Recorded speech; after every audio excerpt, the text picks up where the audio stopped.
Despite continued COVID-19 woes and unrest in Washington, D.C., the stock market starts 2021 on a high. Life is too short to worry about what the next headline could do to your life savings. Hi, my name is Eric Hagan, and I keep my thumb on the pulse of the economy and the markets so my clients can focus on the things that are actually important to them. Thank you for joining me the next few minutes on today's weekly economic video update. Shrugging off COVID-19 infections and the disruption at the Capitol on January 6th, stocks powered higher to kick off a new year of trading. The Dow Jones Industrials Average gained 1.61%, while the Standard & Poor's 500 increased by 1.83%.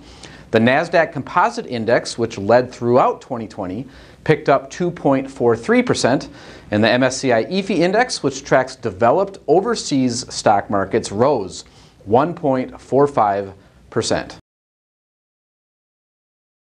Stocks got off to an inauspicious start amid the stuttering pace of vaccine distribution and concern that the economic recovery might take longer than anticipated.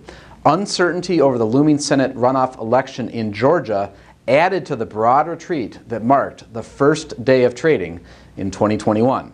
From there, markets turned higher, aided by firming oil prices with subsequent support provided by the Georgia Senate election results, which lifted hopes of additional fiscal stimulus. Stocks managed through political unrest midweek, with banks, economically sensitive stocks, and technology shares leading the way.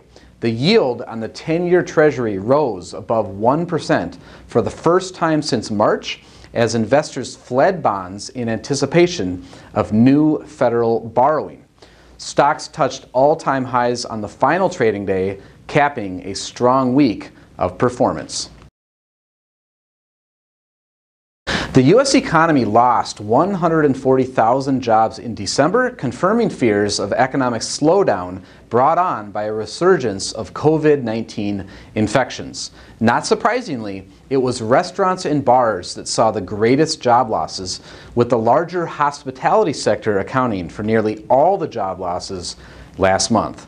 Meanwhile, November job creation was revised upward, from 245,000 to 336,000. To help put the pandemic in perspective, December's job report capped the worst year for job losses since the tracking began in 1939. The unemployment rate remained unchanged at 6.7%.